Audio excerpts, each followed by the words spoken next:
Euro champion Spain এবার নামছে 2026 বিশ্বকাপ জয়ের মিশনে। আর এই মিশনের নেতৃত্বে আছেন এমন একজন কোচ যিনি মাত্র কয়েক বছরের মধ্যেই স্প্যানিশ ফুটবলারদের চেহারা বদলে দিয়েছে, লুইস দে লা ফোন্তে।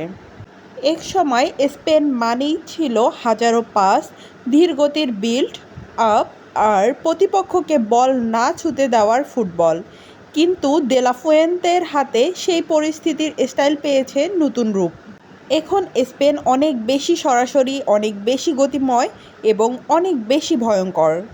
বিশেষ করে উইংয়ে লামিন ইয়ামাল ও নিকো উইলিয়ামসের মতো দুই গতিদানব থাকায় স্পেন এখন যে কোনো মুহূর্তে ম্যাচের মোড় ঘুরে দিতে পারে।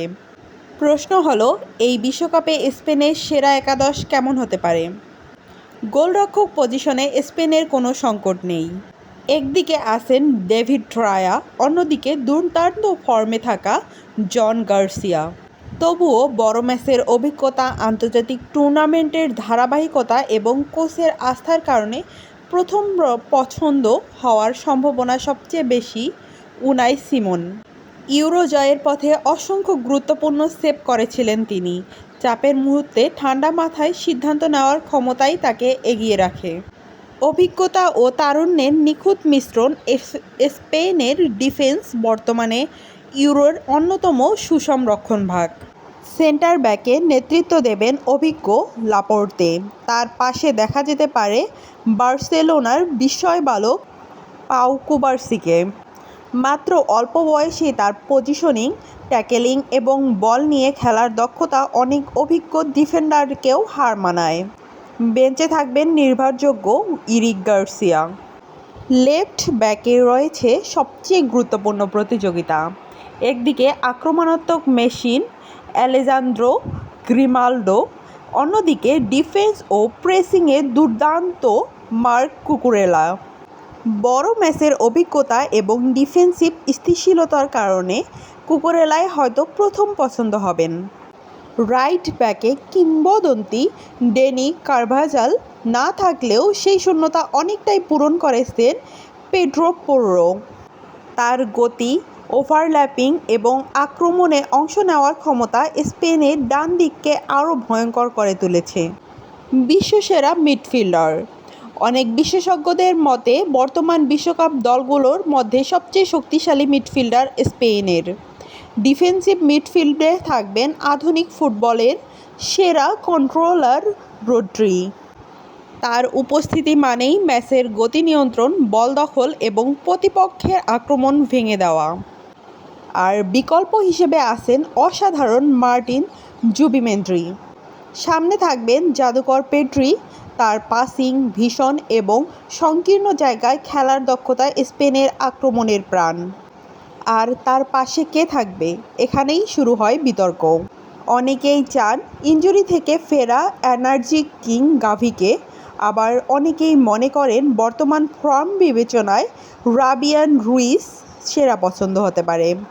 গাভি মাঠে আনেন অগ্রাসন, প্রেসিং ও অদম্য লড়াইয়ের মানসিকতা। অন্যদিকে ফেব্রিয়ান রুইস আনেন গোল করার ক্ষমতা, লং পাস এবং দূরপাল্লার শটের হুমকি। এছাড়াও বেঞ্চে থাকবেন বহুমুখী মাইকেল মেরিনো। স্পেনের আক্রমণভাগে সবচেয়ে বড় শক্তি তাদের দুই উইঙ্গার। ডান প্রান্তে থাকবেন ফুটবলের নতুন সুপারস্টার লামিন ইয়ামাল। তার বয়স কম হলেও প্রতিপক্ষের ডিফেন্ডারদের জন্য তিনি এখন এক দুঃস্বপ্ন।